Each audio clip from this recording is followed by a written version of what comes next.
Portogruaro. Buongiorno. Salve, io vorrei fare una domanda al suo ospite. Certo. Sì, ecco, buonasera consigliere Teso.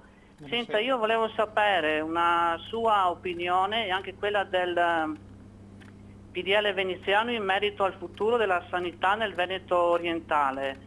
Lei è favorevole al mantenimento degli attuali 3 ospedali oppure è favorevole all'ospedale unico? E ultima domanda, volevo sapere se lei si renderebbe disponibile a partecipare ad un incontro pubblico. Vabbè, non è questa la sede di discutere di questo, bene, ci okay. fermiamo alla prima domanda. Prego, sulla sanità. No, ma rispondiamo anche... No, va bene, queste sono questioni... Sì, ma io sono disponibile a tutti gli incontri pubblici, quindi basta che uno mi inviti, io ci vado. Per quanto riguarda la sanità in Veneto orientale, noi stiamo discutendo adesso il nuovo piano sociosanitario.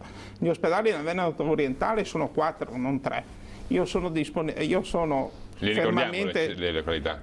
Ricordiamo dove sono? Sono a Portogruaro, Jesolo, San Donà e San Donà, un ospedale privato ma convenzionato. La Casarizzola? Sono 4 ospedali. È chiaro che sono tanti, per un'area di 200.000 abitanti, teniamo presente però che ci sono gli insediamenti turistici. Io sono convinto che gli ospedali di Portogruaro e l'ospedale di San Donà vanno potenziati.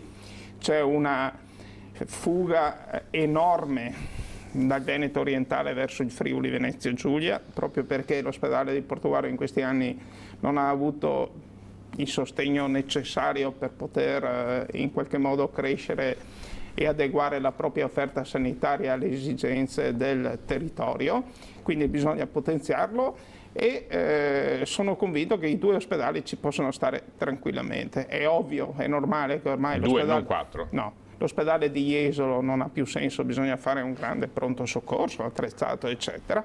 Su San Donà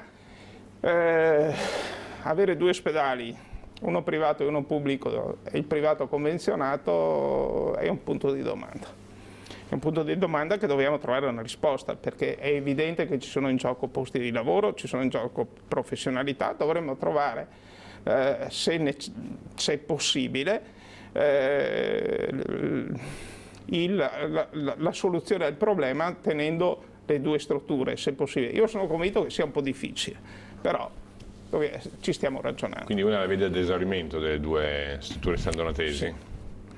Sì, non è possibile, non c'è il bacino d'utenza necessario per mantenere 2 ospedali. Quindi da 4 a 2? Sì.